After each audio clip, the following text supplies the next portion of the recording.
1934 সালে মানবেন্দ্রনাথ রায়ের প্রস্তাবের পর 1938 সালে জাতীয় কংগ্রেসের তরফে জওহরলাল নেহরু সর্বপ্রথম সংবিধান পরিষদ গঠনের দাবি জানান। এরপর 1940 সালের আগস্ট অফারে ব্রিটিশ কর্তৃপক্ষ এই প্রস্তাব গ্রহণ করে এবং 1946 সালে ক্যাবিনেট মিশন দ্বারা সংবিধান পরিষদ গঠিত হলে ভারতে এক নতুন যুগের সলতে পাকানো শুরু হয়। ডক্টর রাজেন্দ্র প্রসাদ, এইচ.ভি.আর. আয়েঙ্গার, জে.বি. কৃপালিনী, বল্লভভাই প্যাটেল, জওহরলাল নেহরু, সচ্চিদানন্দ সিংহ এবং ডক্টর বি.আর. আম্বেদকর সহ 7 সদস্যের কমিটি দীর্ঘ 2 বছর 11 মাস 18 দিন ধরে এই সংবিধানের খসড়া রচনা করে।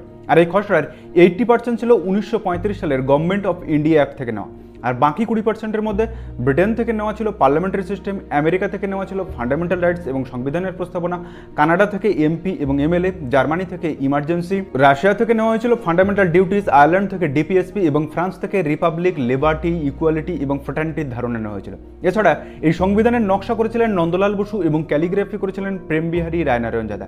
আর বিশ্বের সবচেয়ে বৃহৎ হাতে লেখা সংবিধানটি গৃহীত হয়েছিল 26শে নভেম্বর 1949 সালে, কিন্তু কার্যকর করার জন্য আরও 2 মাস অপেক্ষা করতে হয়েছিল, কারণ পরাধীন ভারতে পূর্ণ স্বরাজের দাবি নিয়ে প্রথম জাতীয় পতাকা উত্তোলন করা হয়েছিল 26শে জানুয়ারি 1929 সালে লাহোর অধিবেশনে। আর ওই তারিখটিকে স্মরণীয় করে রাখতে 26শে জানুয়ারি 1950 থেকে ভারতবর্ষ এক স্বাধীন, সার্বভৌম, সমাজতান্ত্রিক, ধর্মনিরপেক্ষ, গণতান্ত্রিক প্রজাতন্ত্র দেশ হিসাবে আত্মপ্রকাশ করে।